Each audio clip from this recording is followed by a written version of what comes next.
media if you want to. On Twitter, on Twitch. We prefer you go to YouTube, though. Go to YouTube, search for Open Mic Live Stream, and you can see us right there.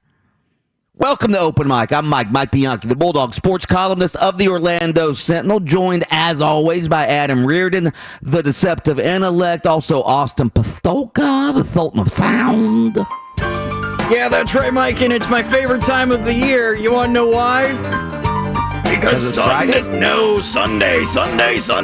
Monster Jam. I just like saying that. We've got Monster Jam interview coming up at 7:30. Also, state wrestling coming up next week. We got regions this week. Bishop Moore Catholic High School gonna take regions, baby.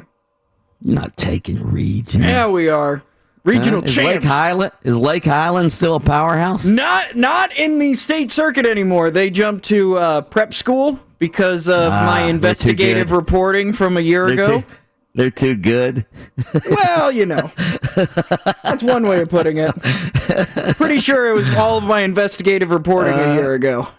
Sent them packing, brother. Mm-hmm. Are they no longer in the state? Are they no longer in public school? They're no longer. They don't compete, at least in wrestling, in the public school with the other public schools. Or private schools. They are the prep school, which kind of puts them in a league above, technically speaking. But none of their kids are going to win the Florida State title this year, so. Gotcha. Austin's reporting got them a promotion. They're in a league above now. Congratulations. Anyone else want to be investigatively reported? I mean, you might want to look into me. Okay. Hey, Adam Reardon, I'm coming for you. We want to hear from you throughout the course of the show. Give us a call, 407-916-8255. You can tweet us at 96.9 The Game. You can also text us on our Academy Sports and Outdoors text line. That's 508-572. Chances, as always, to win $1,000. First chance, 7:10 a.m. Make an appointment. Next chance after that, 8:10 a.m. Make an appointment. Guests this morning, we're going to have Gene Chizik on at 8:30 this morning. First segment of The Bridge with Mark Daniels. Gene Chizik, of course, former Auburn head coach who hired Gus Malzahn as his offensive coordinator at Auburn. So we'll talk to Gene Chizik about the Gus Malzahn hire at UCF and a lot of other college football news as well. He works for the SEC Network. Maybe we'll ask him about Dan Mullen and his future at the University of Florida. Gene Chizik coming up at 8:30 a.m. this morning. As always, though, we like to begin every show with our open mic early morning inspirational quote of the day. This comes from the great Muhammad Ali. And no, it's not float like a butterfly, sting like a bee, the smell of brute, and the punch of Ali. No, it's not that quote. It is, quote, don't count the days, make the days count, end quote. That was Muhammad Ali's? Yep. All right, that one's pretty simple. Don't count the days. All right, like some of us during a work week. I'll equate this. Mike will appreciate this. Mm-hmm. We get there, it's Monday. Oh my God, it's Monday. Tuesday. I got Tuesday, Wednesday, Thursday, Friday. Only 4 days to the weekend. No, don't do that. Don't just try to get through the days. Make the days count. Make them, make those days relevant. Don't just make them the number. Don't just make that, have the time pass you by. Do something with your time and do something productive. Happiness is not the destination. Happiness is the journey. It's all in the state of mind. Right? I like that one too. Yeah, that's what it is. Anyway, that was Sonny Liston. Sonny Liston came up with that one. After you don't even know who Sonny Liston is. I know who Sonny Liston is. Who's Sonny Liston? Sonny Liston's a former boxer. What's he known for? Punching people. What do you mean, what's he known for? This isn't like George Foreman, who's got a grill. All right. He's known for losing to Ali or not Ali at the time, Cassius Clay, on the Phantom Punch. Some people think he took a fall. Ooh, what? Yeah. Shocking. Boxing's Well, he had a lot of fixed. ties to Vegas and stuff, and so there was and the mob. So there's a lot of people that thought that Liston took a dive in that fight. And it was in Miami Beach after all, where there were many mob connections down there. Was it the rematch was like in like some armory in like Maine or something like that, right? It's sounding more and more like pro wrestling. Yeah, I don't know. I don't know where the rematch was actually. So. Anyway, all right, let's start. If we have to, we'll start with Back to Live, Back to Reality for the Orlando Magic, who absolutely they didn't just get blown out on the road last night by the red-hot Brooklyn Nets. They got spanked and put to bed. 129-92, a 37-point loss for the Orlando Magic. Here's what it sounded like. Harden starting to heat up. 3 threes in the quarter for James Harden. Vucevic never saw Kyrie coming. Irving with the steal and the slam, and it's a 25-point lead for the Brooklyn Nets. Langston soaring with the two-handed dunk. That's 100%. They get the easy ones. That's any player. Shamet was the same way. Harris is the same way. They got wide open threes off our turnovers. Yeah, Steve Clifford was not happy. As he said last night, this Magic team can't have wasted possessions. This team has little margin for error. In fact, he said this Magic team has less than little margin for error. All right?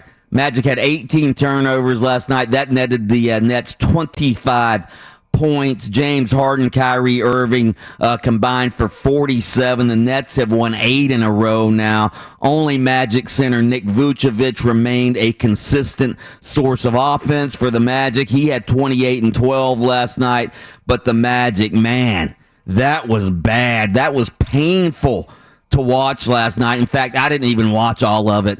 I was in bed by the time this thing was over. And it doesn't get any easier for the Magic either. We talked about their schedule yesterday. The second half of after the All-Star, well, forget the All-Star break. Saturday, they take on the Utah Jazz, who are the winningest team in the league right now. They're 26-6. And then after the All-Star break, all right, the Magic have the third toughest schedule in the league when you look at the win-loss percentage of their opponents after the All-Star break.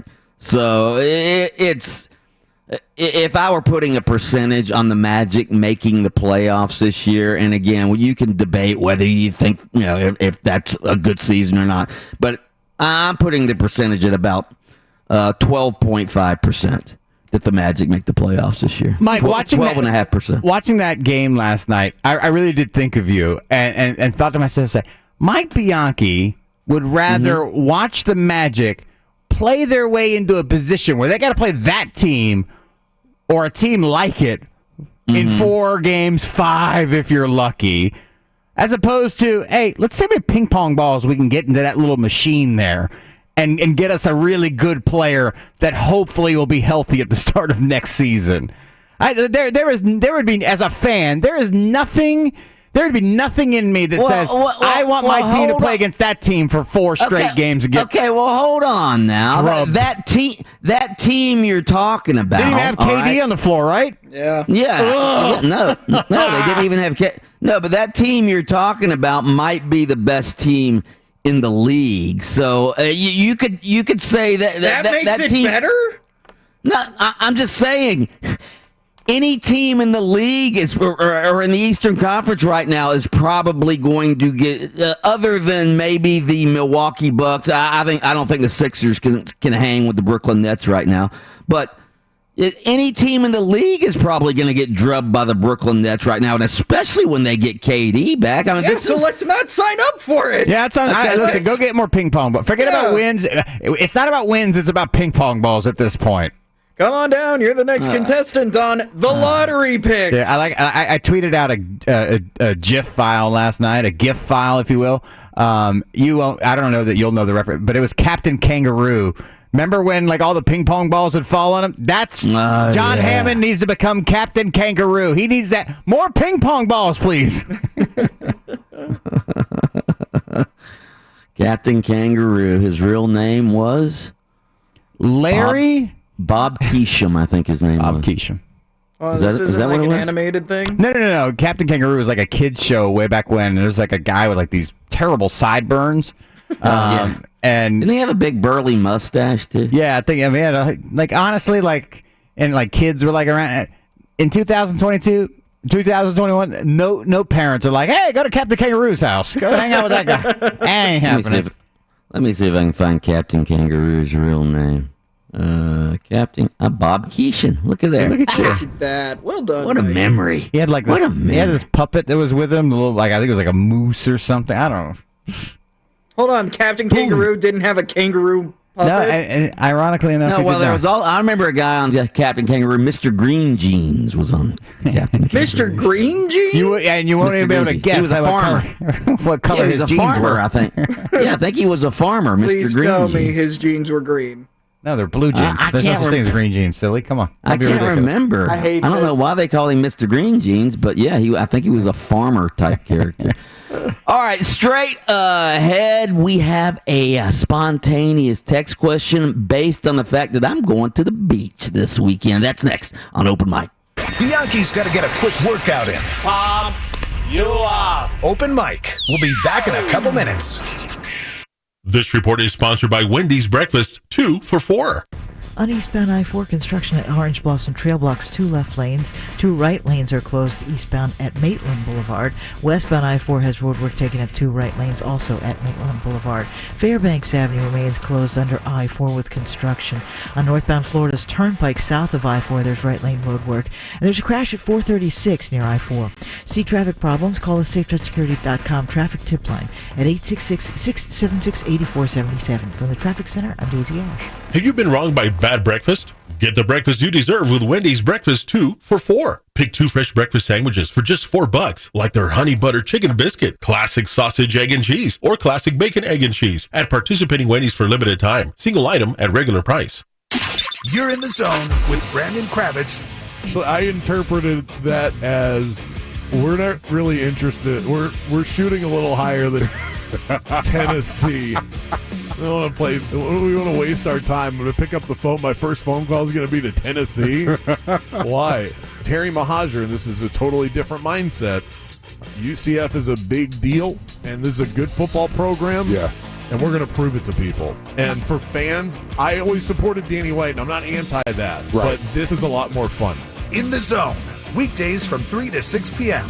Baby boomers and retirees. National talk show host and best-selling author Chuck Oliver of The Hidden Wealth Solution will teach you proven strategies that are saving retirees thousands in unnecessary taxes. Get retirement tax smart. Visit taxessaved.com.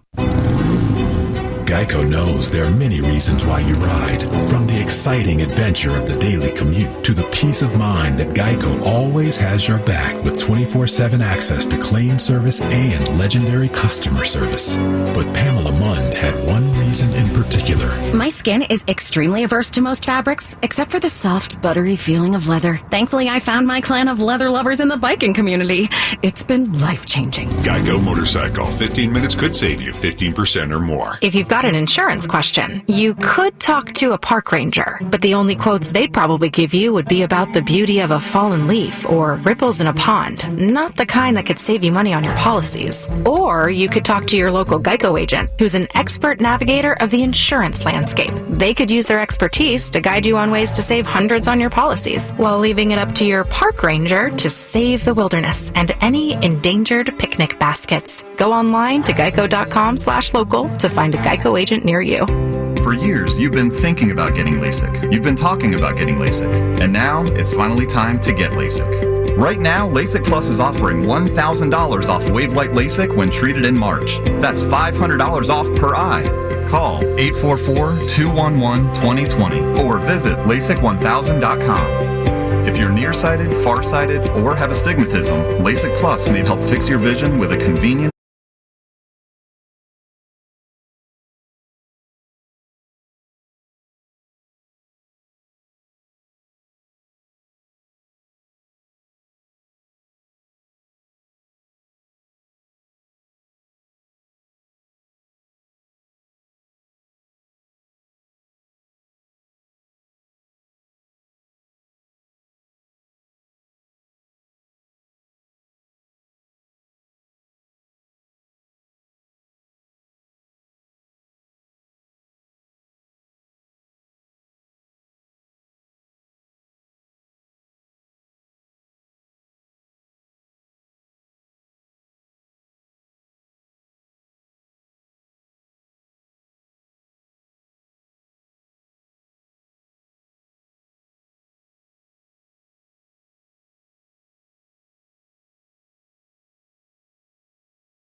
fighting to get the thing for the Super Bowl. Like, hey, I want to get suited up for this game. I'm going to try and earn a position.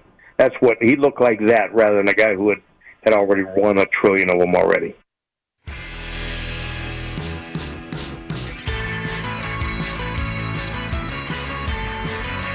That was Tampa Bay Buccaneers quarterback coach Clyde Christensen talking about how Tom Brady was like a rookie at the Super Bowl, working to earn a spot. I was glad to see Clyde Christensen, by the way, get a Super Bowl with the Buccaneers. You guys probably don't remember this, but way back when Tony Dungy was the coach of the Buccaneers, was the head coach, Clyde Christensen was his offensive coordinator, and he was a terrible offensive coordinator. In fact, I would say Clyde Christensen is probably the reason that Tony Dungy got fired. But now he's the quarterback coach of the Buccaneers, and obviously I'm sure Clyde did a lot to make Tom Brady a much better quarterback this year. Oh, I'm sure. I mean, clearly, yeah, I'm sure Clyde had a lot to do with Brady's success. Definitely needed a lot of coaching up this year, let me tell you. A lot of bad habits from New England that he had to fix. Okay, so spontaneous text question of the day. Hey, there it is. Spontaneous text question of the day. By the way, I just got I don't know why I get these notes on my phone. I guess I got some notification tab plugged in. Adam Reardon posted in UCF 1 heartbeat. What does that mean? I shared our video in a group that you must be a part of and get notifications for. Ah, okay. I have to coach you up on how to share into groups. You got to get into a group, right? Yeah, you're clearly in that group. Do we? Are we in any? We need to get in some Gator groups. Can we share in there? Yeah.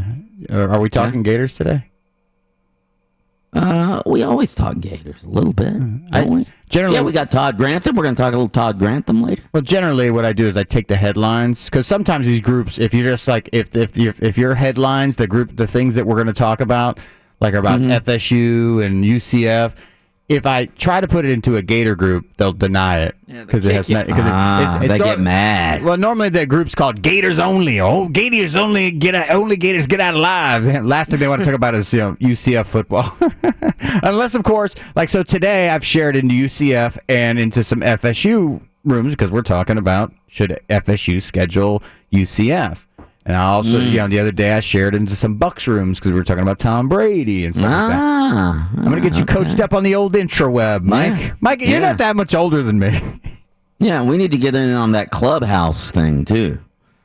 Because everybody's talking. My daughter's talking about Clubhouse. My girlfriend's talking about Clubhouse. You want to know what the Clubhouse experience is? This is what I've learned, is that you get a notification, you're like, podcasting, that seems interesting. You click on it, and then it's 3 people going, I have this podcast, and I'm so great because I had this guest on it.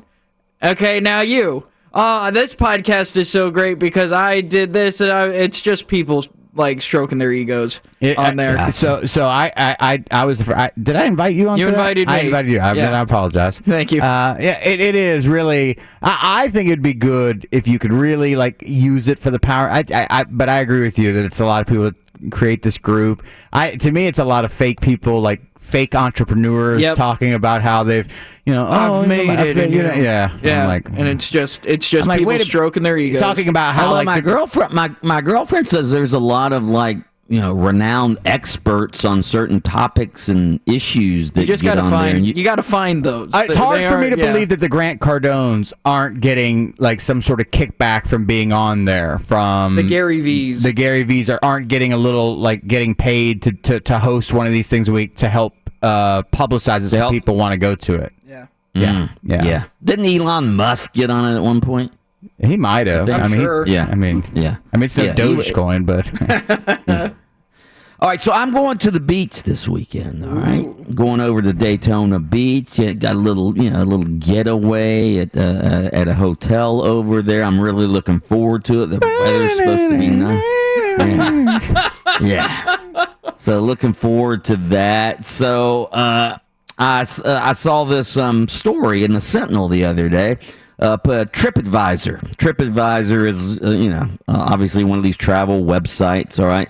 And they did a list of their top beaches in the United States. And do you want to guess which Florida beach is number one as the top beach in the United States? Which Florida beach? I would venture to guess that the number one beach would be New Smyrna Beach. I was going to say Clearwater, probably.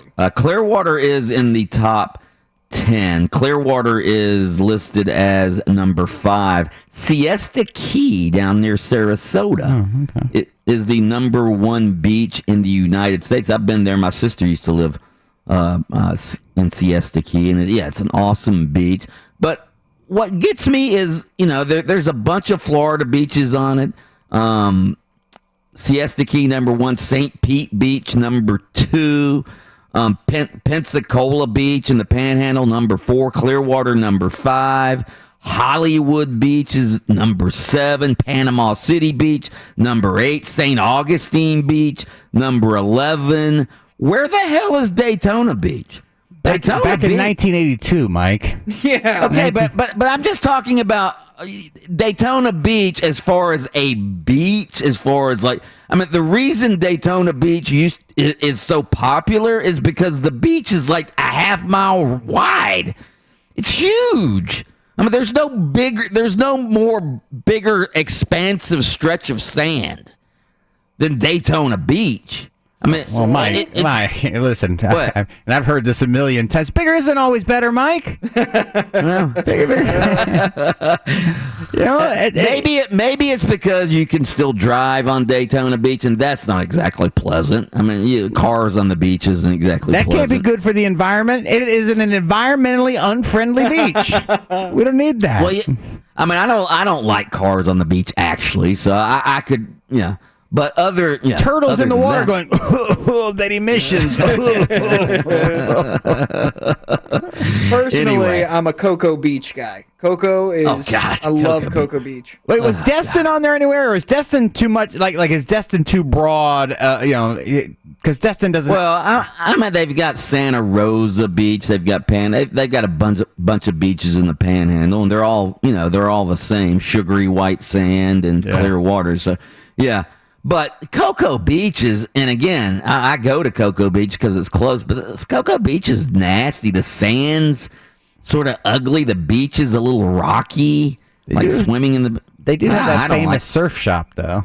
They do have Ron Jones. They've got the surf shop, and then there's a little place called Mainly Lobster, which has some of the best seafood I've ever had. And it's right next to the beach, so you can park there, walk to the beach, come back, have yourself some fresh caught fish and beautiful hush puppies. I love it so much. Is there a good restaurant in Daytona Beach that you associate with going to Daytona Beach, Mike?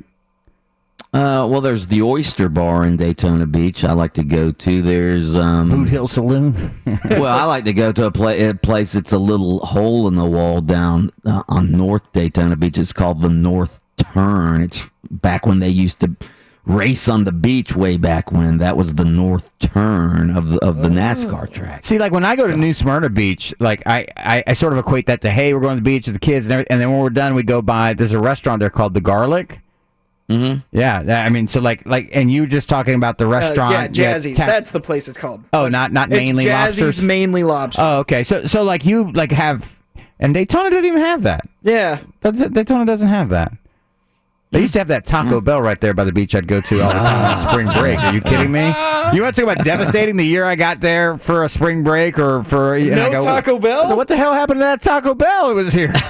Upsetting. All right, the spontaneous text question. What is your favorite beach and why? Text those into 50857. Your favorite beach doesn't have to be in the state of Florida. But your favorite beach and why, text into 50857. Straight ahead, you're not going to believe which NFL jersey is among the hottest selling in the National Football League. I'll tell you next on Open Mic.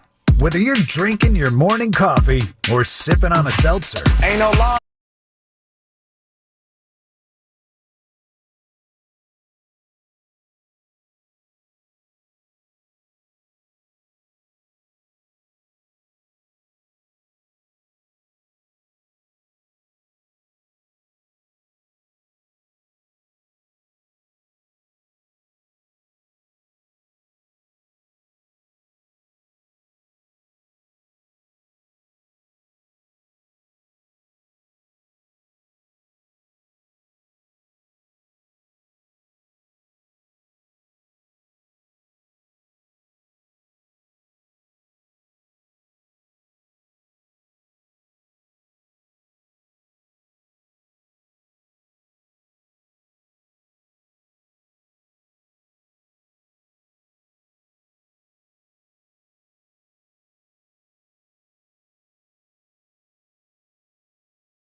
From our text line 50857, our spontaneous text question, what is your favorite beach and why? Somebody just texted in Amelia Island up near Jacksonville. Very peaceful, they said. So when I was married way back in the day and I was working up in Jacksonville, we used to, every year, the Ritz-Carlton up in Amelia Island would run like it was their slow time of year, and they would run like a summertime special, all right? And that you could get a room at the Ritz-Carlton for $99 a night. All right, so every year, me and my ex would go on vacation up to Amelia Island and stay in the Ritz, and we knew a guy. We had this friend of ours, all right, who had a connection with the Ritz, and he could get us the concierge room card, okay, where you could get into the concierge room. And at the Ritz, I don't know if you've ever been there. I'm sure Austin's been to the Ritz many times. At the Ritz, I've been a guest a few times. At the Ritz, in the concierge room, they have these offerings every they'll have their breakfast, obviously. Then midday they'll have a little tea and little crumpets and little pastries, and then at night they'll have appetizers. So the Bulldog was so cheap that we would never go out to eat. We would just fill up on what was in the concierge room. It was awesome. Yeah. He waited to that point in the story to talk about how cheap the Bulldog was. I caught that immediately when he's like, when we lived in Jacksonville, we'd go on vacation in, wait for it, Jacksonville. Come on now, Amelia Island. Amelia Island's that's up near the border. Okay. Fernandina Beach is actually what it is. The $99 a night room. But listen, that's a great deal. The Ritz for $99 a night. Don't pull that around here. Anyway, somebody texted in. You said New Smyrna Beach. You like that beach? New Smyrna Beach is number one if you want to get eaten by a shark. It is the shark bite capital of the world, New Smyrna Beach. That beats the heck out of most of y'all's beach stories. We went there, and you're not going to believe what happened. I got bit by a shark. Okay, A friend of mine kicked a shark at New Smyrna. Yeah, I just go for the restaurants. All right, Austin, here's your homework for this segment. All right, I want you to try to find what is the top-selling NFL jerseys right at this point. All right. Right at this point, not during the season, but right now. See if there's a current standings, because I was reading the story this morning, which is the genesis of our thought-provoking daily poll.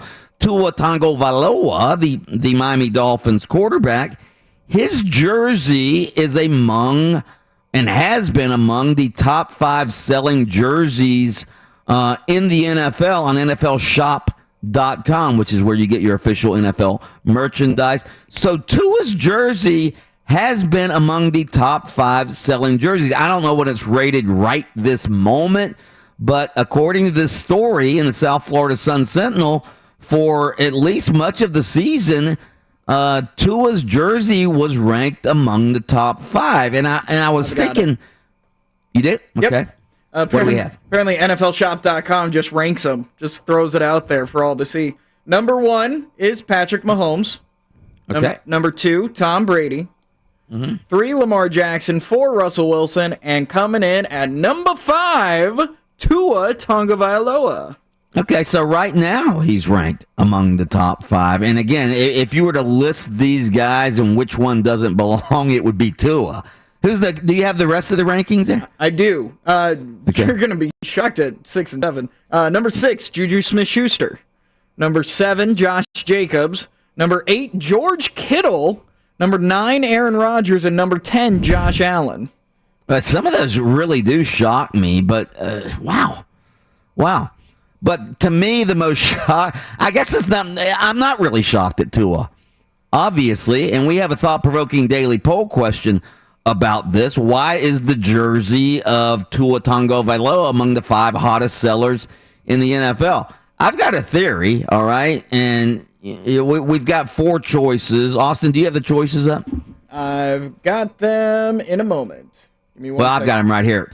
He's that good. He will be that good. His Hawaiian heritage and his Tebow-esque virtue. I think it's number 4. I think he's sort of the modern day Tim Tebow. He's nice. He's humble. He's sort of a role model type. Tebow, when he was in the NFL, even though obviously he wasn't very good, his jersey was always among the hot sellers. I think Tua's sort of got, not as much as Tebow, but I think Tua's sort of got that, played at Alabama. He's got a lot of college fans probably buying his jersey as well. I'm saying it's the Tebow-esque virtue and role model type thing that makes him a hot selling jersey. Anybody have a differing opinion? Well, actually, so I'm on Facebook and in that group that you had mentioned earlier. Dan Elkin has a really good theory on this. It's because we haven't had a quarterback to be excited about since Dan Marino. Tua's jersey was number 1 for a while.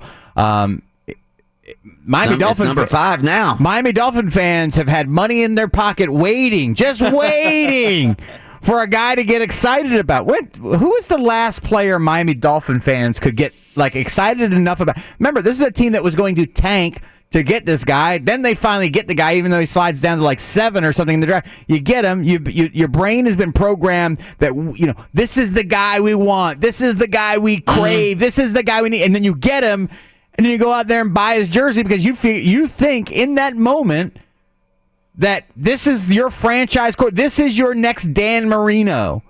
And Lord knows there's still Dan Marino jerseys floating around the state. I see them sometimes.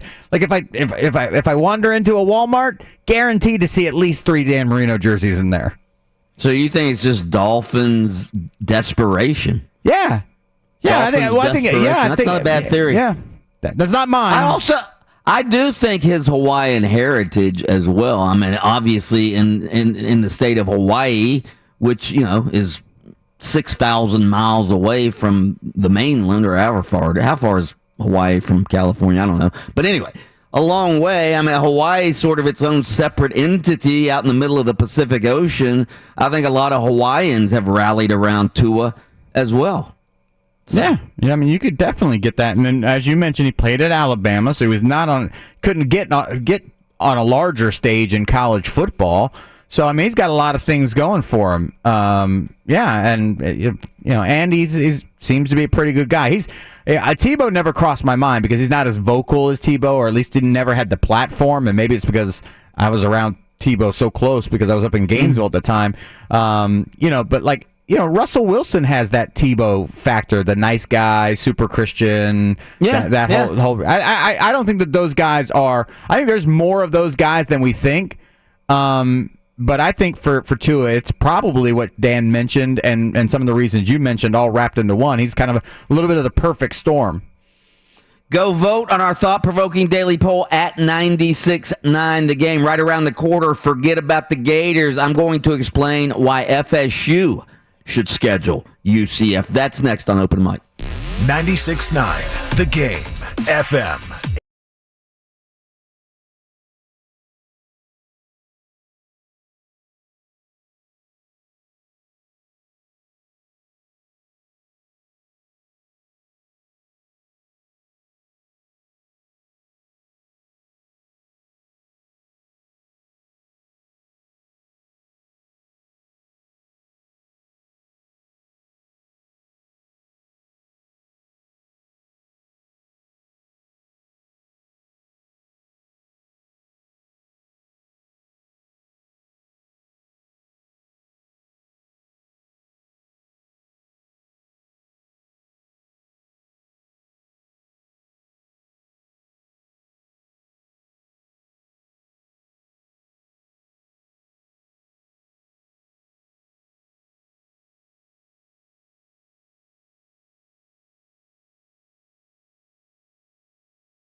hard, coaching hard, and so I feel, as you can tell, really good about where the staff is.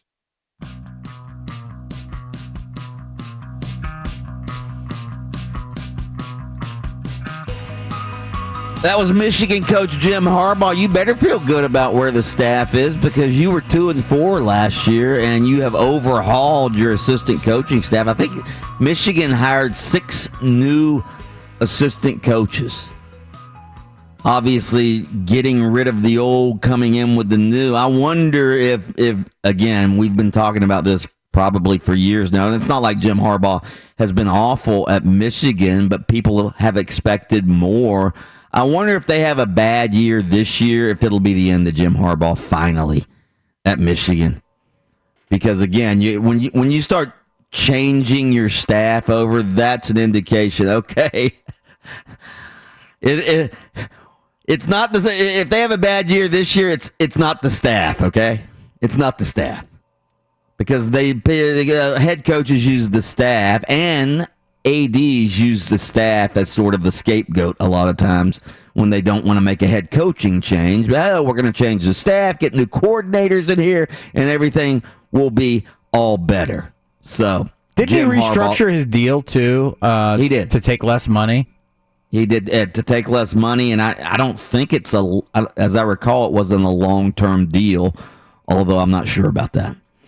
So yeah, we'll see what happens with Michigan football. All right, first chance at $1,000. That's coming up at 7:10 a.m.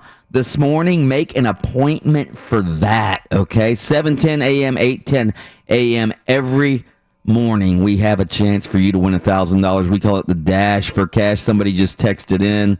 We were talking about, when I used to go to the Ritz-Carlton on Amelia Island back when I was married because they had a $99 a night special. And I would just eat out of the concierge room and not go out to dinner. And somebody texted in, no wonder your ex dumped you, Mike. You're a cheapskate.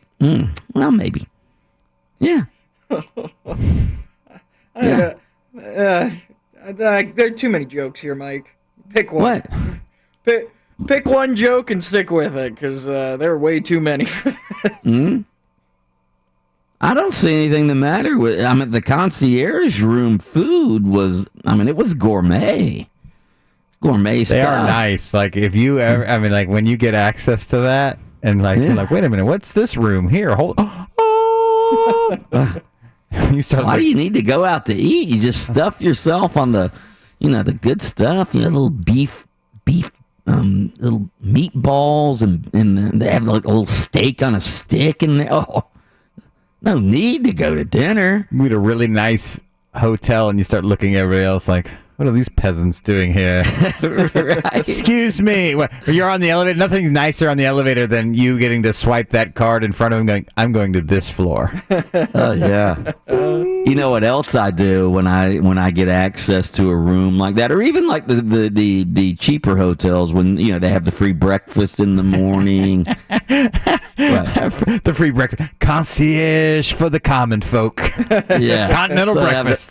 So I'll get if I'm on the road or something and I don't want to spend money, I'll get I'll grab a bunch of the yogurts or something and put them in my little hotel fridge, and that'll be my lunch. So I don't have to. I am cheap, aren't I? Oh, I'm big on getting I'll make sure I have a Gatorade bottle or something, and then fill that up with apple juice for the free. See, I hate because I'm an early riser and basically nobody else in our house is.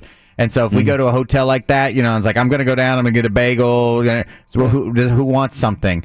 And everybody wants something, but nobody wants to get up to go down there and go get it, except for me. You're carrying all this stuff up. I've got 6 waffles. I'm carrying breakfast for 4 up this, and I'm going, I swear to God, I'm not saving these bagels for later. I feel like the need to explain, people are like, look at this cheapskate here, with 6 bagels. What's he thinks? This guy's loading up for the week. He's doing his shopping down here.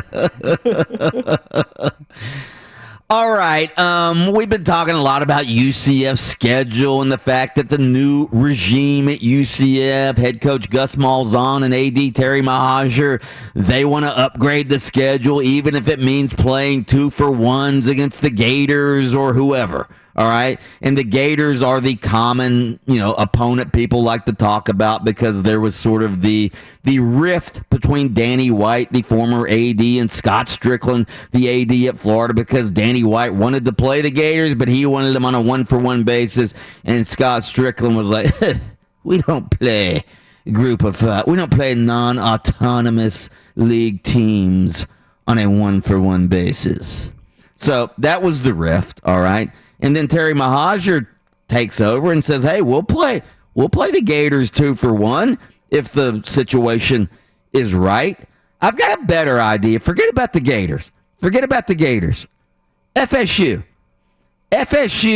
They should accept a 1-for-1 with UCF. And for this reason alone, FSU, first of all, they're hemorrhaging money. Their athletic program was hemorrhaging money even before the pandemic. Their season tickets, even before the pandemic, were at an all-time low. Obviously, we know they spent a bunch of money to buy out Willie Taggart, all right? But again, FSU needs to get some fans in their stadium, all right?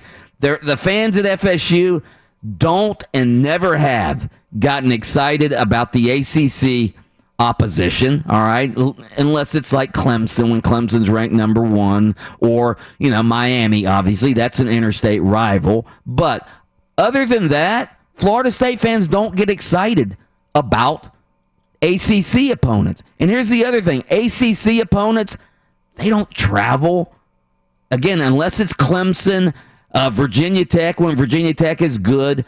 ACC fans don't travel. It's not like in the SEC when when Florida's playing LSU and LSU brings 10,000 fans to Gainesville, or Tennessee back when Tennessee was good, or obviously Alabama when they bring 15 or 20,000 fans to opposing stadiums. It's not like that in the ACC. They'll bring 500, 1,000 fans. But UCF, if Florida State were to play UCF's fans would be so excited about playing a Power 5 in-state rival, they would travel 20,000, 25,000 up to Tallahassee. And what is that? Say they're spending $50 a ticket. And that would be the minimum of the ticket they would buy. $50 a ticket. How much is that? 25,000 times 10 would be 250,000. So times 50 would be 1.25. That'd be $1.5 million in FSU's coffers that they would not normally get. So why wouldn't FSU schedule UCF? And I realize, hey, you might lose the game. Guess what? Is that really what FSU needs to worry about now? We might lose a game to UCF. You're losing games to everybody. Who cares? Get some money and get your and even FSU fans would be excited about playing UCF, would they not? Yeah, I think they'd like to play UCF if they felt like they could win that game comfortably. And I think that what we know in college football, for the most part, especially in little college towns and places that, college football is sort of life, is that they'll come out if your team's winning. So for FSU, it's sort of like a chicken and the egg or risk versus reward type thing. Would you rather play UCF and risk losing that game and then continue on this downward spiral where for the rest of the games that year, now nobody's really excited to come out and watch you play against Virginia Tech or any of these other teams because they feel like you're going to lose? Or do you try to get momentum by scheduling these Humpty Dumpties to get some wins, to get back to bowl eligibility, and get yourself back moving in the right direction as a program? And then when you're winning 9 and 10 games a year, fans are going to show up. Fans will come back out. You won't need UCF's one-time stopgap plug of 20,000 fans to come up to spend $50 a pop. You won't need that. And I guess that'll be the question FSU will have to ask of itself, is that, hey, what's a better move for us right now? Try to turn the tide, stem this momentum, move it in the other direction by playing against Western Kentucky?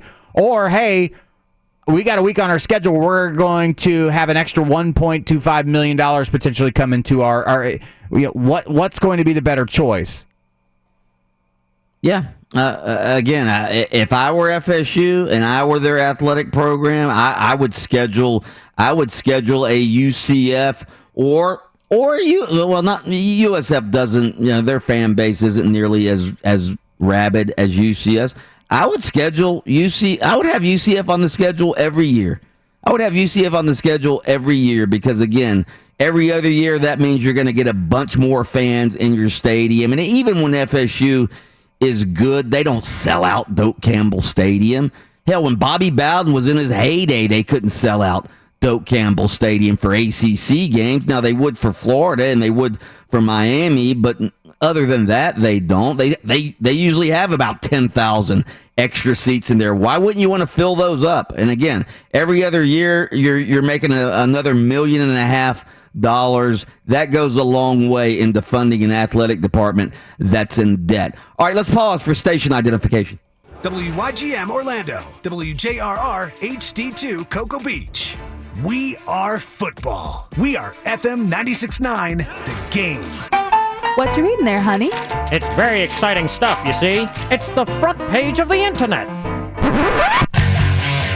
Here we go with the front page of the internet this morning. We start off on YouTube's trending page, where one of the top videos on YouTube today is the official teaser trailer for Netflix's Army of the Dead, a Zack Snyder film that comes out on Netflix May 21st. Following a zombie outbreak in Las Vegas, a group of mercenaries take the ultimate gamble, venturing into the quarantine zone to pull off the greatest heist ever attempted. Starring Dave Bautista, story and screenplay by Zack Snyder, and directed by Zack Snyder. Mike, quick question. On a scale of 1 to 5, how excited are you after that little teaser? I don't mind horror movies. Zombie heist. Zombie. On a scale of 1 to 10, I'd give that a 4. Ooh, not very high. Adam? How many negative numbers are in play here? Really? I miss the entire zombie whole thing. Like me too. The Walking Dead, which is a very popular show, so I'm not telling anybody who liked it they're wrong. I'm just saying that I could never, ever get into that. Really? Never. Why? Is there something? Is there a fear? No, not at all. I mean, as a matter of fact, it's quite the opposite. It's like that. All right, this doesn't have. I'm a documentary guy. Documentaries, so I like reality. Yeah, I like reality. I like real educational stuff. I mean, I feel like people who watch that are like wasting a lot of, brain cells. Wow. And probably weren't that smart to begin with. Anyway, Wow. I'm just kidding.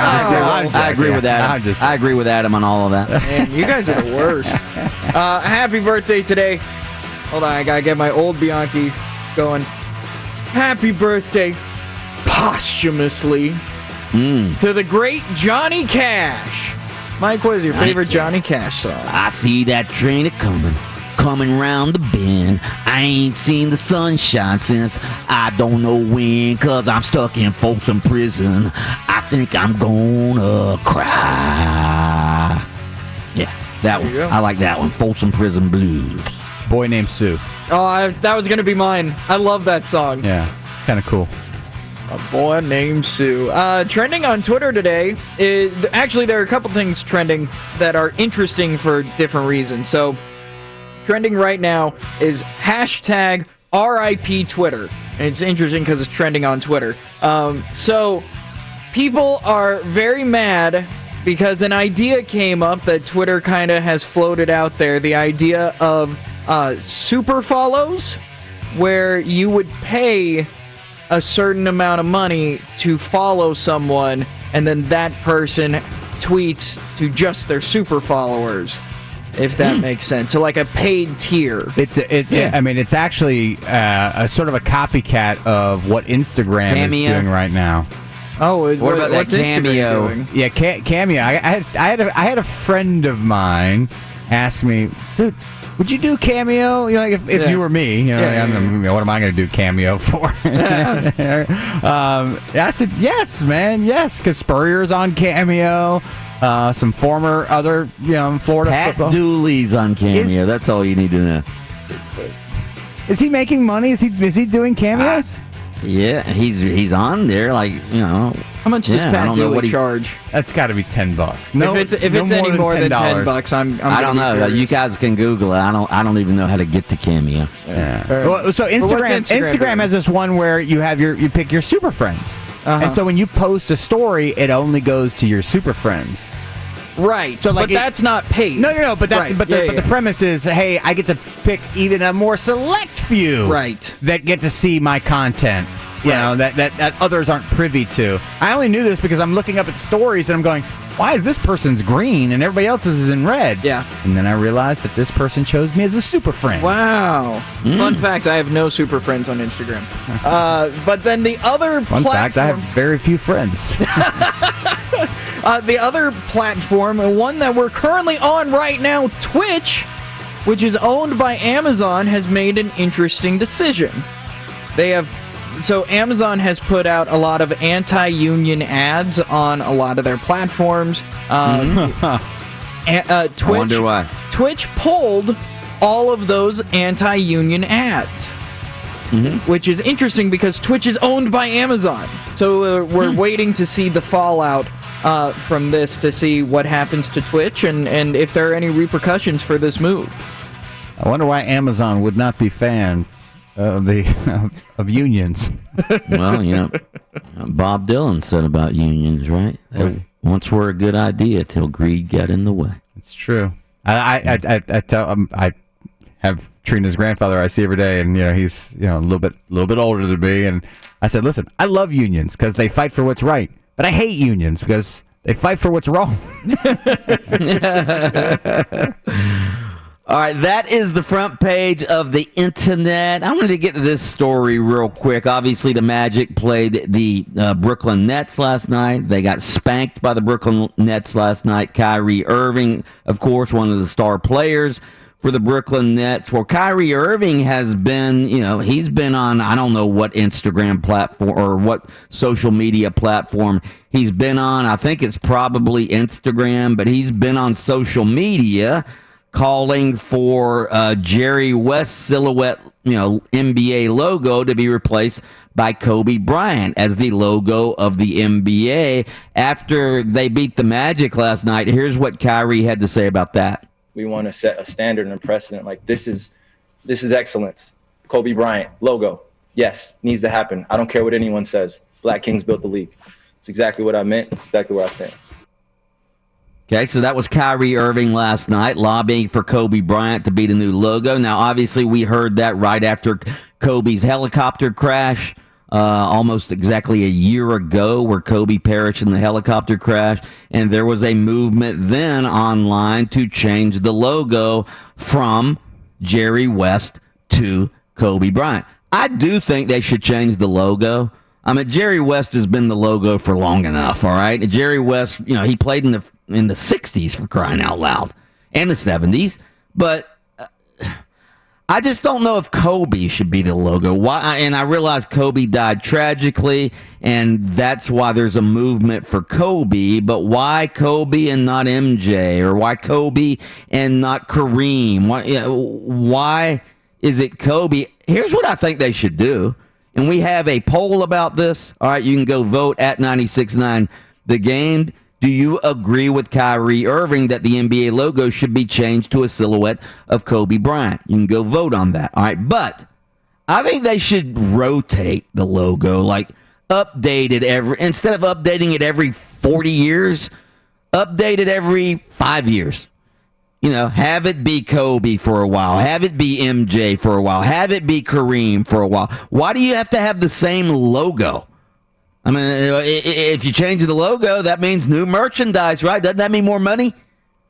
Yeah. Well, yeah. I mean, it's sound, but I mean, a lot of people talk about branding and how you have to have consistent branding, and you need in order to. The thing is that the NBA is big enough to do that. They are big enough to do it. Does anybody watch the NBA because of the logo, or I think people when they change the logo, I think that would create a whole new interest in the league every time they change it. In my opinion, it's a long time coming now. There's people that fight it, and especially because when Kyrie says it the way he does, I hate that this has become now a racial issue because Jerry West is white and Kobe is African American or was African American, and Kyrie said black kings built the league. He may not be wrong about that. Like when you look at the famous basketball players that at a time where this league became popular, it was with the exception of Larry Bird,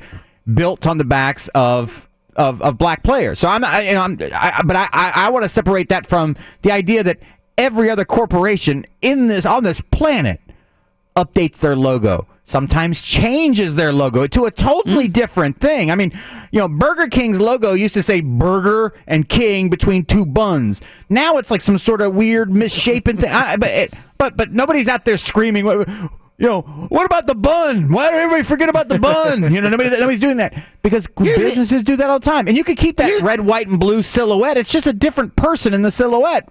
Just a little change. Jerry West, again, he was never the greatest player in the league, even during his era. No. Even during his era, he wasn't the greatest player in the league. I mean, Elgin Baylor on those same Lakers teams, he was better than Jerry West. Wilt Chamberlain was better than Jerry West was. I wonder if there's one of the reasons why it hasn't happened is because silhouettes like the Air Jordan logo are a thing, and I'm pretty sure Kobe Bryant, there are Kobe Bryant shoes that I think have a similar silhouette. I wonder if it's just trademark copyright issues.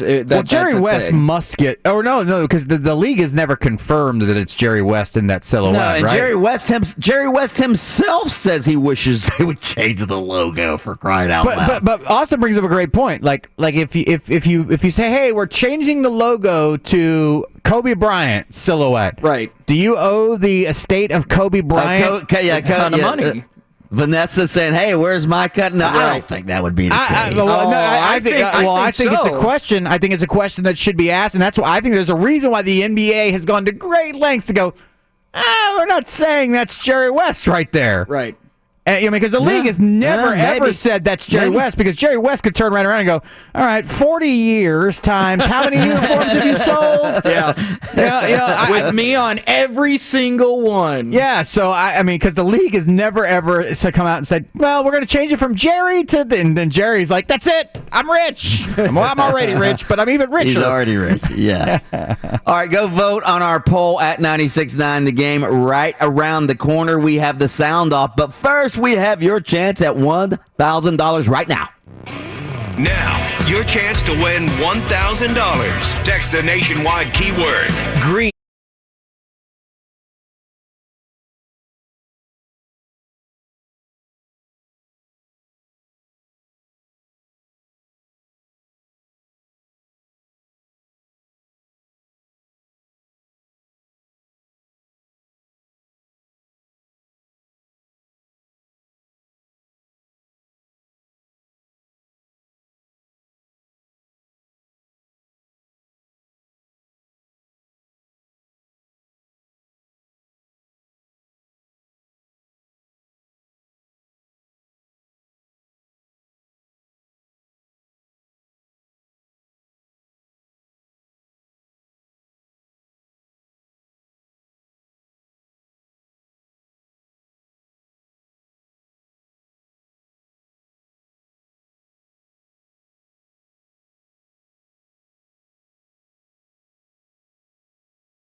Before we get to the sound off, somebody just texted in, Mike's so cheap, he eats meals at Costco sample booths.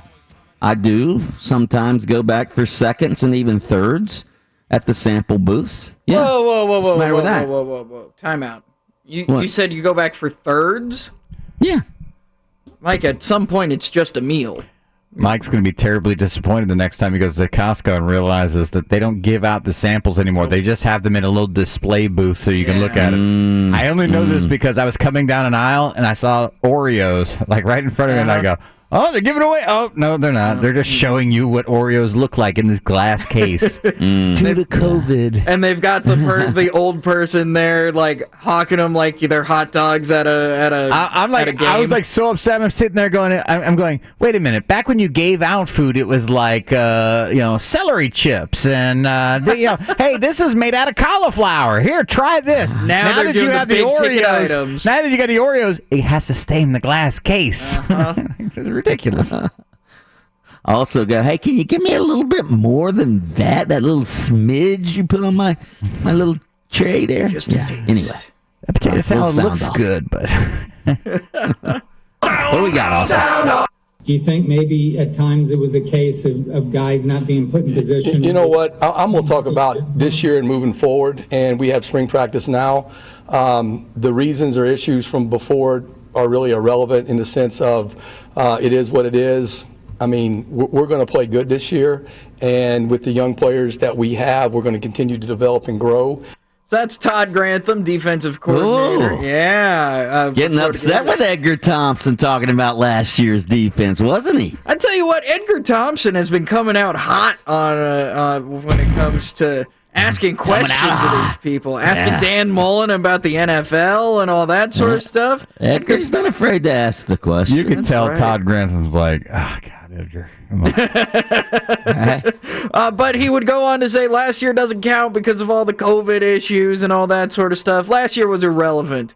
Do you agree with that, Mike? Absolutely. I've said that many times. I think everybody deserves a free pass from last season, whether it's Todd Grantham, Randy Shannon, Dan Mullen at the end of the season, Jim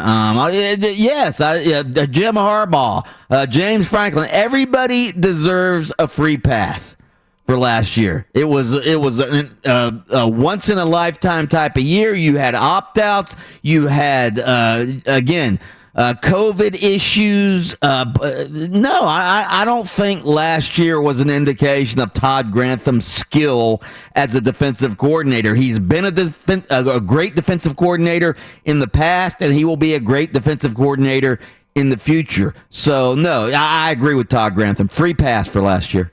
Sound off.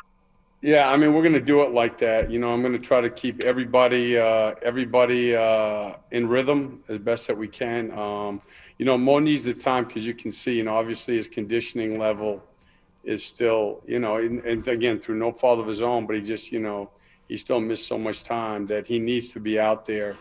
And that's how we're going to do it.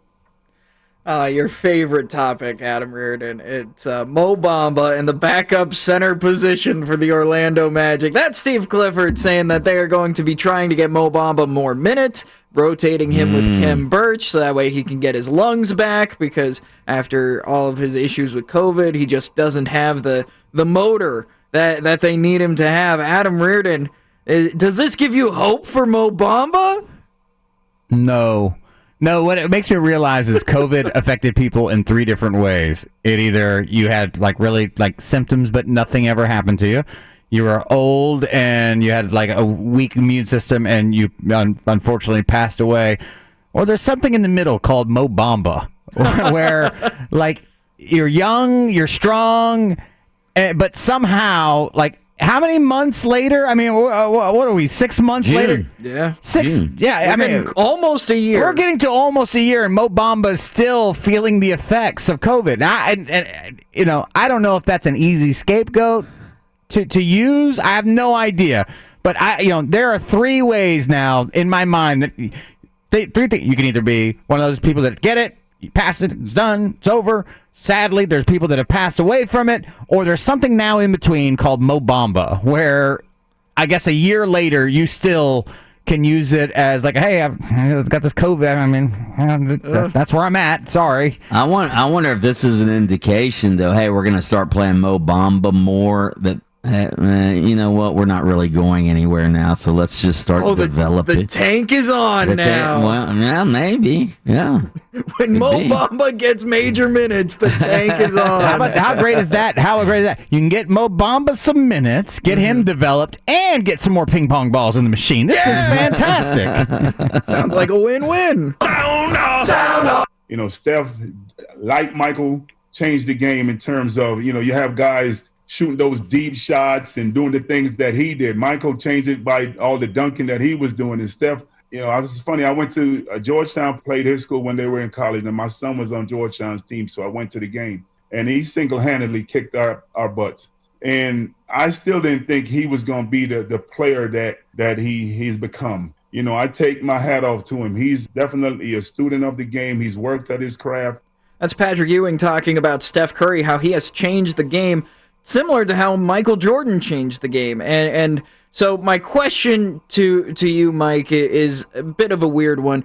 Everyone talks about the competition between LeBron James and Michael Jordan for being the greatest of all time. However, I think that there needs to be more of a case for Steph Curry not being the greatest of all time, but being the kind of game changer that Michael Jordan was. What are your thoughts on that? Well, obvious. I think Steph Curry might have changed the game more than Michael Jordan. You heard Patrick Ewing saying Michael Jordan and and his dunking. Well, guess what? Most people playing, most kids playing on the playgrounds, they can't really dunk, all right? But you go to the playgrounds now, you watch high school basketball now, these kids they're shooting three-point shots. That's what they do. They shoot three-pointers, and they shoot them from way out, and that is the Steph Curry effect. So I think an argument could be made that Steph Curry has changed the game even more than Michael. Sound off. That's all the time we got for Sound Off today. Straight ahead. You want to do your Monster Jam voice, Austin? Coming up next, Monster Jam interview. Keep it here because Monster Jam is Sunday. Love it. Are you going to go to break? Be back in a couple minutes. Who has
text line at 50857 and join the conversation.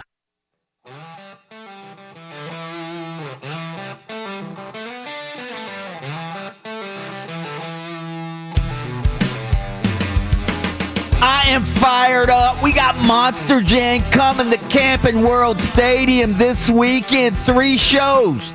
Saturday at noon, Saturday night at 7 p.m., Sunday at 3 p.m. Tickets are still available for all shows at Ticketmaster.com. It's pod seating for all the shows, which means you'll be safe and sound in there in Camping World Stadium to watch all the heart-pounding action drivers, Gravedigger, Max D, Zombie, and so many more. Let's welcome in one of the great Monster Jam drivers of all time, Tom Meets, who if I'm not mistaken, Tom Meets, you won the last time Monster Jam was in Orlando, did you not?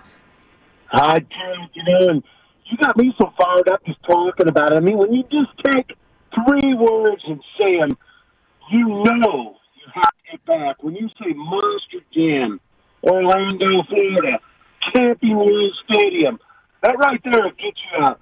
If you've been before, you know you have to get back. And if you've never been, you need to get there. Tom, how has the pandemic affected Monster Jam? Well, it's definitely shut us down for a time being. But, it is fantastic to be back. It's safe for all the fans, Safety is our utmost concern for everyone. With the pod seating, social distancing, you get back to the things we love to do, and you get entertained in the best way possible. You know what I love about you, Tom Meets? Not only your Max D truck, but also, so they send us little bios of the drivers so we can do our research about, so here's what it says about Tom Meets on the bio. What's your favorite thing to eat? Tom Meets, steak. What's your favorite restaurant on the road? Steakhouses. I love it. Exactly. I mean, anytime you're out having a great time and you're a Monster Jam driver, you need to be loud and proud. And that's what you do. You go to town, you find a great steakhouse, you get a mingle with the locals, and you do what you've always loved to do, and that's have a great time and entertain. Hey, Tom, obviously everybody or Monster Jam fans know your history and about you really started getting big when you teamed up with the former pro wrestler Goldberg. What was that like? It was fantastic. What a great guy. What a great time in my life. What an awesome person to bring to Monster Jam. He loved Monster Jam trucks. We remain great friends today. It's always good to catch up with him. And, Max D's a lot like Goldberg in many ways. I mean, loud, proud, and when you enter the ring or you enter the competition for the stadium, you know you've got to bring it. Tom, some of the stunts you've tried in Monster Jam. Obviously, you were the first person to ever attempt the monster truck backflip. Have you ever seriously injured yourself doing some of these stunts? Not seriously, but I have certainly had my share of Monday morning rheumatism. But that's what I love to do. That's what I was put on this earth to do. I've had this incredible career for 29 years, and I'm going to make sure that I attempt any kind of crazy stunt to get those Monster Jam fans on their feet at Camping World Stadium this weekend. Tom, real quick, give us sort of some highlights of what the fans have to look forward to this weekend.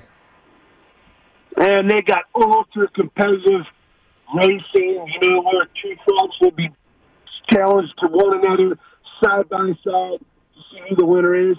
We have skills challenge, which is fairly new, as to see who can do the coolest skill, whether it be on 2 wheels, a wheelie, a bicycle, a forward, momentum, anything. Anything you can do on only 2 wheels. And then everybody's favorite forever, freestyle.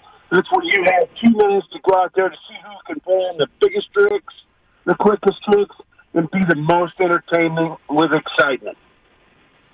Tom Meets, he's one of the top Monster Jam drivers out there. 3 shows this weekend at Camping World Stadium. You've got Saturday at noon. You've got Saturday night at 7 p.m. You've got Sunday at 3 p.m. Tickets are still available for all shows at Ticketmaster.com. Again, it's going to be pod seating for all shows. That's putting the fans' wellness first and foremost. Tom, we appreciate your time this morning. Good luck this weekend.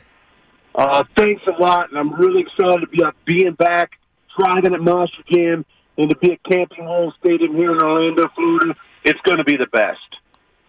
Tom, we appreciate it. Thank you. Thank you. Tom Meets. He had to cut that interview a little bit short. His cell phone was cutting in and out. Cell phone interviews on radio. That's why right here by my side, guys. Oh, no. At my home office. Here it comes. I knew this was coming. Yeah. Right here by my side at my home office, all right? Just in case the technology isn't working that the engineers at our station have set up for me to be able to do radio from home. Just in case that doesn't work, you know what I have right here? My landline.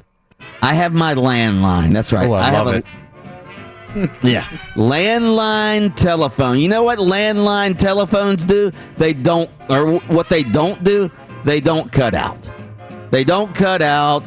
You can still hear things clearly on a landline. Everybody should have a landline. And you know what? You can get them for a song. You can get landlines for a song. You package it with your cable and your internet. You know what they charge you for a landline? Like $10 a month or Pretty sure something. they take $10 off your bill so that way they can get rid of all of these. I mean, Maybe.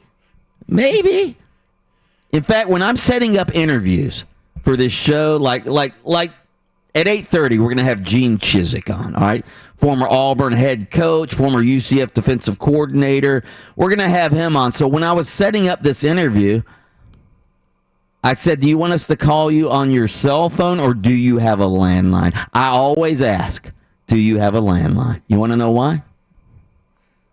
Because of what just happened. Better. Yeah. Yeah. You know, I have a Monster Jam story. You did? Okay. So we don't have a whole lot of guests that are like under the age of 50 because they'll be like, what's a landline, dude? Right? Yeah.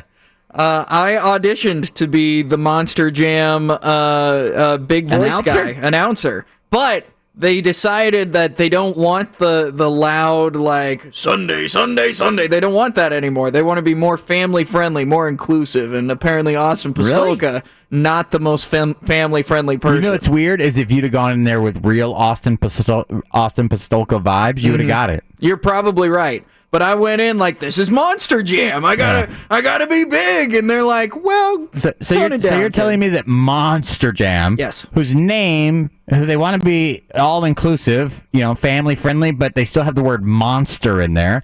Monster changed its voice guy, and the NBA is scared to change its silhouette logo. Are you kidding me? Come on. Yeah.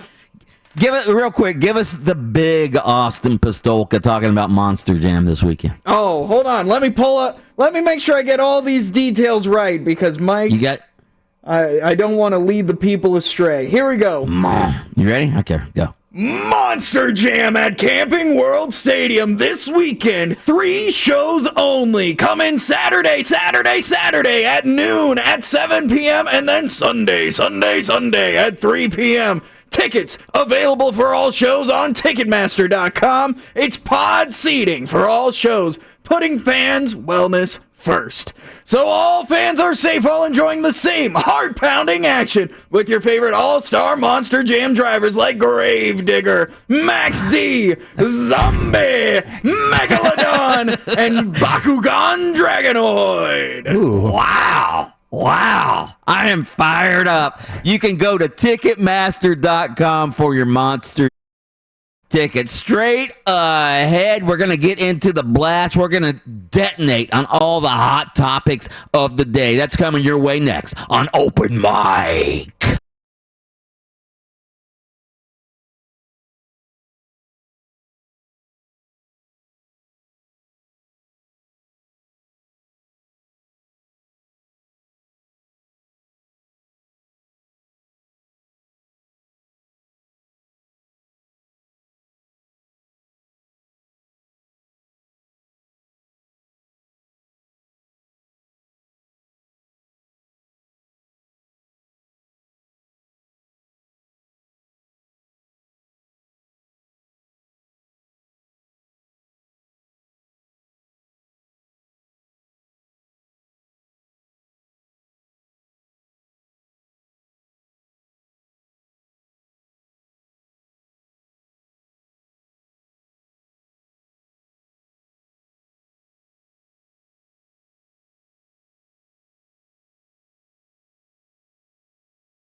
Chance to win $1,000 with the Dash for Cash comes up at 10 after the hour.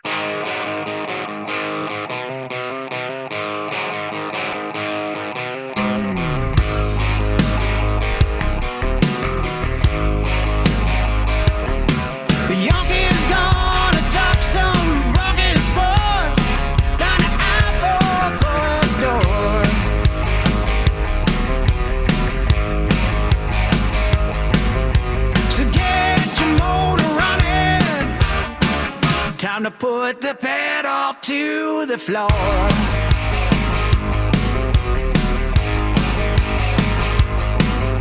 It's loud and live and local.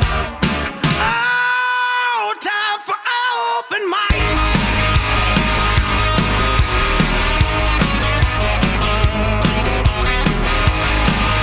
Welcome back to Open Mic. I'm Mike Bianchi, the Bulldog sports columnist of the Orlando Sentinel, joined as always by one Adam Reardon. We call him the deceptive intellect, and Austin Pistolka.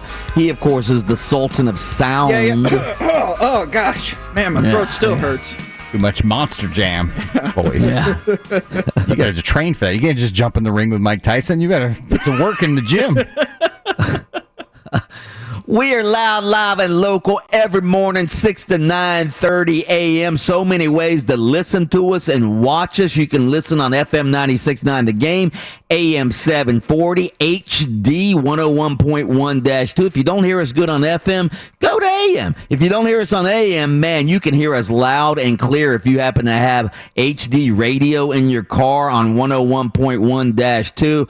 That's how I like to listen. You can also watch us on social media, on Twitter, on Twitch. You can go to YouTube, search for Open Mic live stream, and you can see our beautiful faces right there. You can also listen to us on podcasts. If you can't listen to us live, just go to 969thegame.com/podcast. Look for Open Mic and Open Mic on Demand. That's our entire show. We also have a chance for you to win some cash every morning, starting at 7:10 a.m. and then again at 8:10 a.m. You have a chance to win $1,000. So make an appointment every weekday morning, 7:10 a.m. and 8:10 a.m. to win some cash. Our spontaneous text question of the day. Spontaneous text question of the day. Since I'm going to the world's most famous beach this weekend, the great Daytona Beach, which I think if you took the cars off of Daytona Beach, it would be the best beach in the world. Again, its nickname is the world's most famous beach, but there are a bunch of cars on Daytona Beach. I'm not crazy about cars on the beach, so we want to know what your favorite beach is and why, because there's what was that website I said earlier that had listed all the... Yeah, TripAdvisor has their top 20 list of best beaches in the United States, and there's like 8 Florida beaches in the top 20. Number 1 in the entire United States is Siesta Key, the beach at Siesta Key right down near Sarasota. Clearwater's in the top 5, I believe. Panama City was in the top 5. How about if Mike had his way and there were no cars on Daytona Beach, how that would have changed the course of sports history? There'd be no Daytona 500. Whoa. There'd be no NASCAR. You're right. They used to. Mike would have Thanos NASCAR in one Chamber of Commerce decision. No, that's ridiculous. Cars on the beach? That's crazy. Right? NASCAR would have never existed. All right, so my favorite beach, if you again, I love Daytona Beach. I just the wide expanse of beach. If you actually go to Daytona Beach when in the winter time or something, and when there's no real traffic on the beach, I mean, you look at how wide that beach is. I mean, it is it's like a half a mile wide. I mean, just a half a mile of sand for miles and miles. That's why Daytona became the world's most famous beach in the spring. What's the word I'm looking for? Spring break. One of the spring break capitals of the world. So, anyway, all right. Text in your favorite beach 50857. You guys never told me your favorite beach. Oh, mine's Cocoa Beach. Oh yeah, you did. Again, love Cocoa I don't. Beach. I really don't understand Cocoa Beach with their sort of nasty brown sand, and the beach is a little rocky. It's not fun to swim in. I disagree wholeheartedly with you. You're going to the wrong parts of Cocoa Beach, man. You got. I used to live in Cocoa Beach. All right, I know Cocoa Beach. I like New Smyrna now, but growing up, I do have a nostalgic love for Daytona Beach and what it offered me during my teenage years. I have a nostalgic love because I grew up in the I grew up near Gainesville, obviously, in the little town of Interlochen, and we used to always Crescent Beach was the beach we would go to when we were kids. We'd go to Crescent Beach, Mom or my sisters, when they got cars, they would drive us over to Crescent Beach, and we'd have fun at the beach. Remember one time my little nephew wandered off and was gone for hours, and we thought he got carried out by the undertow. We couldn't find him. Hours? Yeah, hours. Oh my God! I remember when my kids were young. If they happened to be on the other aisle in the grocery store, I would treat it like Taken 4. I became Liam Neeson real quick. I couldn't imagine one of my kids gone for hours. Oh my God! That makes me sick to my stomach to think about. I know. I'll tell you a story about. I thought that I had misplaced my kids at a shopping mall when they were younger, and actually they were in the place I left them while I went to get the car, and it was raining out, so I was going to go get the car, and I told them to stand. You guys stay right here. Don't move. Don't talk to anybody. You stay right here. I'll go get the car because it's raining. So I go to get the car, and I pull around to where I thought I'd left them, and they weren't there. And I was like, oh, my God, where are they? Did they get kidnapped? And I jumped out of the car, and I was looking around, and I saw this other car driving by with no window. It was like that, and it was pulling away, and I started chasing it through the parking lot. No! Through the rain. No! Through the rain. I mean, I had that feeling in my stomach, like, oh my God, my kids are getting kidnapped, and my ex-wife's gonna kill me. I had that thought as well. Okay, and then some lady saw me, and she goes, "Are you looking for your kids?" And I go, "Yeah." And she goes, "They're over here." And it was on the other side of the awning. Oh, man. Yeah. Mister, let go of that lady's bumper right now. Your kids are over here. Yeah. Anyway, that was my story. Yeah, that was scary. Give me some magic lowlights from last night, Austin. Oh, you want the magic lowlights? Orlando Magic. Who's going to get you? Back to reality. Harden starting to heat up. 3 threes in the quarter for James Harden. Vucevic never saw Kyrie coming. Irving with the steal and the slam. And it's a 25-point lead for the Brooklyn Nets. Blacksmith soaring with the two-handed dunk. That's 100%. They get the easy ones. That's any player. Shamet was the same way. Harris is the same way. They got wide open threes off our turnovers. That was Steve Clifford last night sounding like Eeyore. Oh, we were bad. The turnovers last night. It was terrible. It was terrible. And as Steve Clifford said after the game, the Magic coach, this is a Magic team that can't have wasted possessions. They just can't. They have to maximize every possession they have because we all know they're not a great offensive team. And when they commit turnovers, which they did last night, 18 of them, they're going nowhere, and especially when they're playing one of the hottest teams in the league, one of the highest scoring teams in the league, the Brooklyn Nets, 129-92. The Magic go down last night. The Nets have won 8 in a row, and that's without KD. How long has KD been out now? Because if Kevin Durant's on this team, and I was sort of laughing at Kravitz and Stephon the other day. They were already anointing the Brooklyn Nets as the NBA champions this year. But when they get KD back, wow, they're going to be really, really, really hard to beat. Really hard to beat. So, are the Nets with KD? Are they the favorites? In the East, or are you talking about to win it all? Overall. They're the hottest team in the league right now. KD back, and then we're assuming Anthony Davis comes back with LA. Oh, yeah, Obviously, yeah. LA. Everybody healthy. Everybody healthy? healthy. I think that the defensive question marks will still be asked of this Nets team against a quality opponent. Okay. All right. Fair enough. All right, let's pause for station identification. WYGM Orlando, WJRR HD2 Cocoa Beach, FM 96.9 The Game, the home of Orlando City Soccer Club. You feel that? I can feel it. We're about to blast off. Just hook it to my veins! It's time for the blast. All right, here we go with the blast, brought to you by Frank Gay Services. You need an electrician, you need a plumber, you need them right now. Go to frankgayservices.com and they will hook you up with all of your electrician and plumber needs. That's frankgayservices.com. We will start off with the open mic thought-provoking daily poll, which is this. Why is the jersey of Miami Dolphins quarterback Tua Tagovailoa among the top 5 hottest sellers in the NFL? Is it because he's that good? Is it because he will be that good?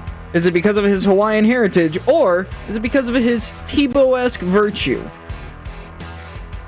I think a lot of those could be factors. Actually, I don't know how good he's going to be. He's not that good right now, obviously, but I think 2 of these are factors, all right? His Hawaiian heritage, there's a lot of state pride and Polynesian pride among Hawaiians, and Tua obviously won them over when he was the quarterback at Alabama, and that pride has followed him into the NFL. But also, I think he is Tebow-esque. He's humble. He's a nice guy. He's a role model. He was a college star at a big-time institution, a big-time college football program. He won national championships in college. I think the Tebow factor, the fact that he has that Tebow-esque sort of virtue, I think that's the number one reason.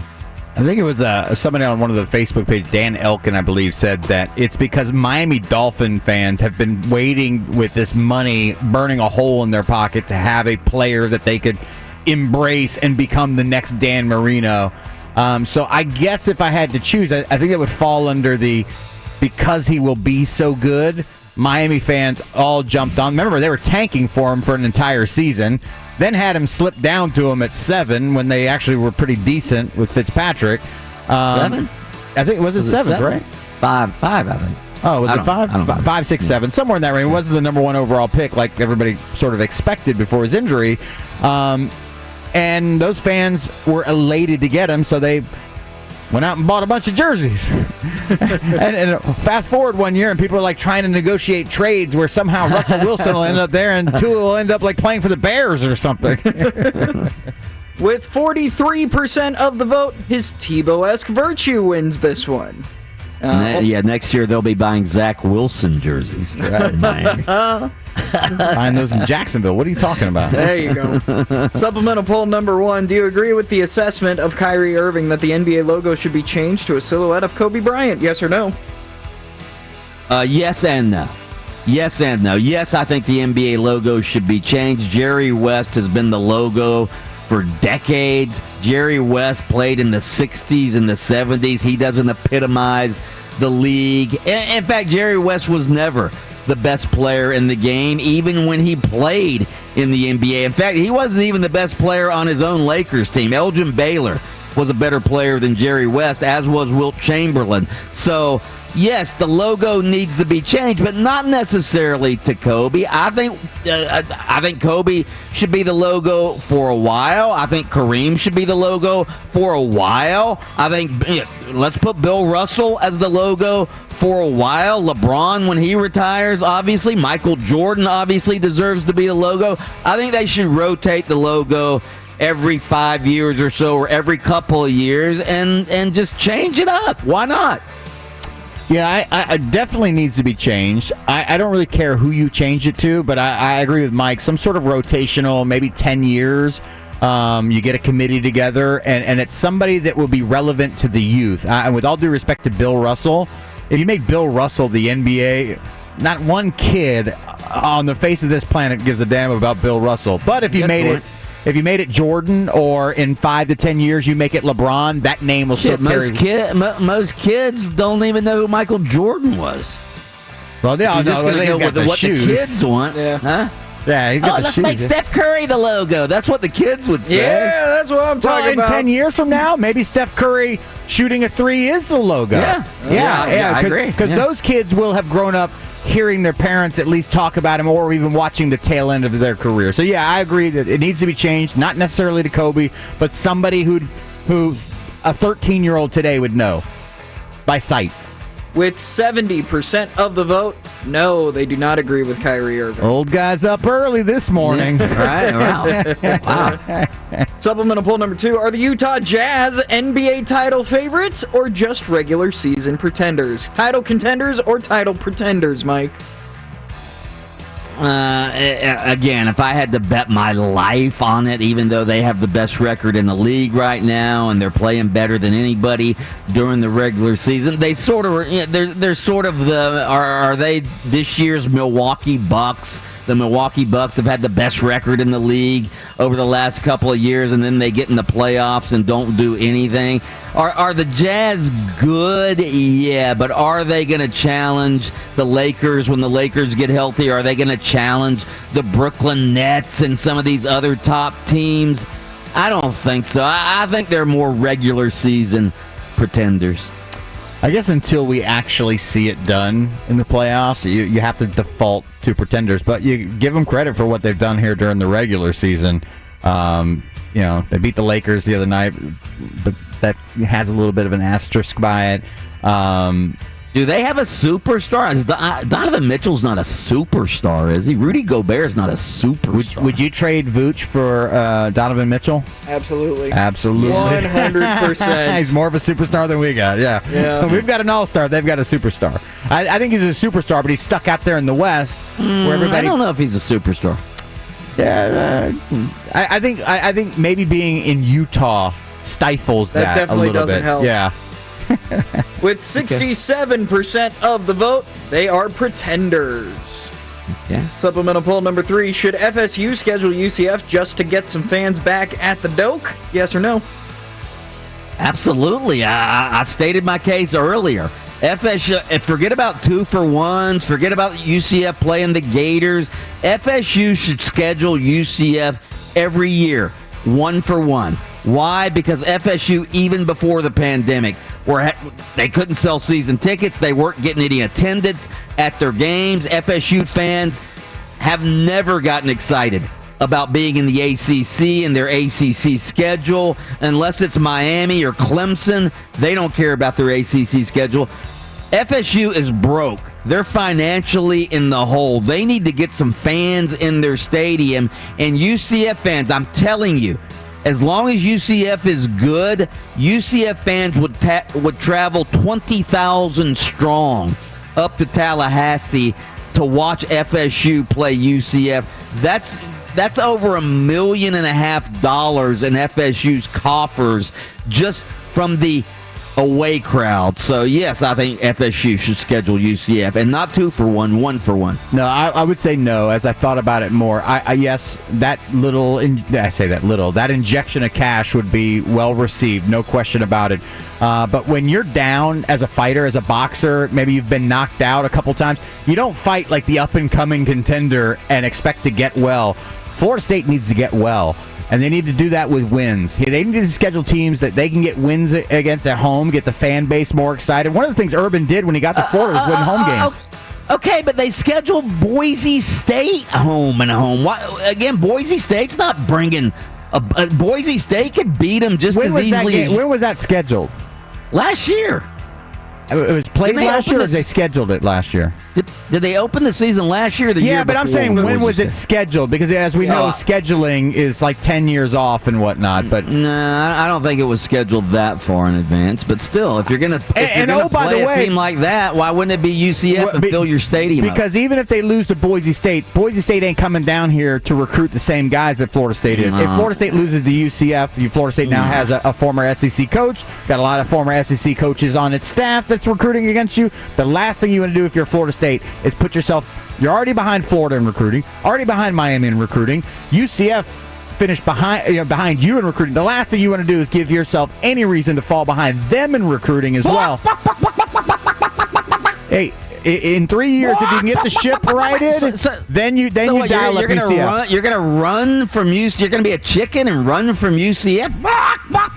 Sometimes the smartest strategy is to run. Now's not the time. Now's not the time for that. Live to fight another day. 82% of the vote says yes, they should. Not a UCF fans want them to do that, yeah, because they got them right now. Supplemental poll number 4. What sporting event are you most intrigued about watching on TV this weekend? Is it Jazz versus Magic, FSU versus North Carolina, the PGA Golf WGC event, or NASCAR at Homestead? Wow. Such a plethora. You know what? We were just talking. I really, obviously, I like to watch the Magic game. I haven't really watched the Utah Jazz this year. I want to see the Magic versus the Utah Jazz. I want to see just how good Utah is. Obviously, they're 26-6, best record in the league. I'm going to go Magic versus the Utah Jazz. If I were going to vote a second place, I would go the World Golf Championship event because we have the Arnie next week, and I want to get ready for the Arnie. All right, the answer is none of the above because this weekend, pound for pound, number one boxer in the world, Canelo Alvarez, fighting down in Miami, by the way. I tried to look and see how you get media credentials. I wanted to do that thing where you can pull the Mike Bianchi. I want to go watch this, but I don't want to go pay for it. It's taking on Avani Yildirim for a world title. Tough challenger. Yeah, I mean, you do get the who on that who. But an opportunity to watch the best boxer on the face of the planet today, Saul Canelo Alvarez on DAZN. Ah, there you go. This one, highly contested. Only half a percentage point ahead of second place. FSU versus North Carolina wins this one. Then NASCAR and the WGC event both tied at 26% of the vote. So pretty even split. 26% of the vote? Yeah. Voted for NASCAR and golf? Yeah. What'd the Magic get? 21%. Okay. Wait, so the Magic finished dead last? Dead last. How does that feel? Oof. Yikes. And finally, the open mic Would You Rather poll. Would you rather have gotten C's and D's at an Ivy League university or get straight A's at a not-so-respected college? Oh, this is an easy one for me, all right? Easy one for me. First of all, if you're in an Ivy League college, all right, that means you're already rich, all right? You're already rich. If you're in an Ivy League college, either you're rich or your parents are rich, which means you're going to be set up for the rest of your life anyway. And you know how I like to monetize the Would You Rather questions? Always. I'm going C's and D's in an Ivy League school. Yeah, I'm going C's and so C's and D's. I pass, right? I get the degree. I get I get to hang that on my wall. That's right. I get to hang Yale versus hanging Florida. With all due respect. Yeah. That's what you're taking? Yeah, easy. Yeah. Fair enough. With 70% of the vote, straight A's wins this one. Our industrious listeners. Yeah, right. These are people that got straight A's in elementary and they got like the free meal at the Ponderosa. They don't give that away in college, okay? There's nothing. You get nothing for the straight A's, all right? The Ponderosa. I remember when I was younger, like if you went to school every day, like you had like perfect attendance, they gave you the perfect attendance award. It was like a free meal at the Ponderosa Steakhouse. The Sizzler. Get a Western Sizzler and get the free meal. All right. Straight ahead. What do we have next? I want to get into this logo discussion a little bit more. By the way, Gene Chizik coming up as a guest 8:30 a.m. this morning, first segment of The Bridge. But first, we have your chance right now for $1,000. Now, your chance to win $1,000. Text the nationwide keyword GAME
All right, Austin Pistolka, get your dinger ready.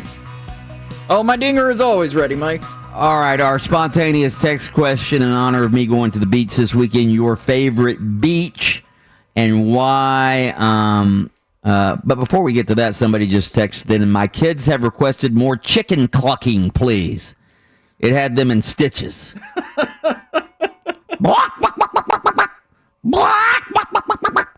That's the FSU fans who are scared to play UCF, like Adam Reardon. Well, first of all, I don't want to be painted with that brush. Yeah, you would probably feel the same about your Miami Hurricanes. There were a couple of years that I would have probably passed on a UCF home and home. You sure? All right, favorite beaches: Anna Maria Island, then New Smyrna. I've been to both of those. Yeah, those are both dings. Destin, oh my God. The sugary white beaches of Destin. Oh, what's that place? Crab Island? Crab Island, is that where you go? Oh, that's fantastic. Yeah.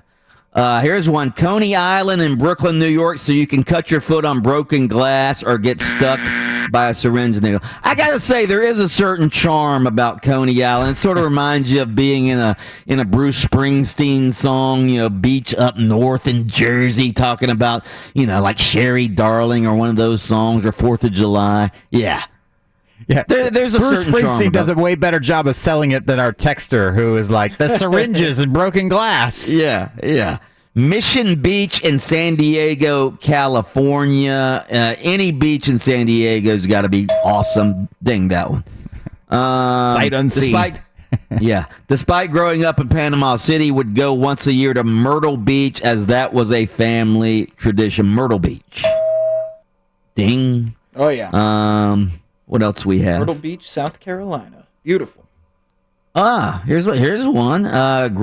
Growing up in Gainesville, we would always go to Crescent Beach. I have fond memories of Crescent Beach as a kid.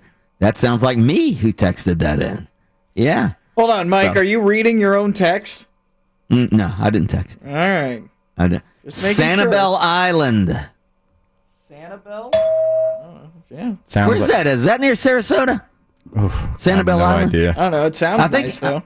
I think it's near Sarasota. Yeah, it's supposedly. What about Maui Beach? Somebody just texted. Oh, Come on now. Right? Come on now. I will say this, though. I've been to Waikiki Beach. I'm buzzing that one. What? I'm buzzing. What? I'm buzzing Waikiki. I'm buzzing you for that. You kidding me? I'm buzzing that. Why? Overrated. Why, Kiki? Overrated. Why? And for the golfers in our audience at Pebble Beach, there's Pebble Beach. Nice. Yes. Hell yeah. All right, keep those coming in. 50857. Straight ahead, we have Gene Chizik, former Auburn coach, who once hired an offensive coordinator named Gus Malzahn at Auburn. We'll get Gene Chizik's thoughts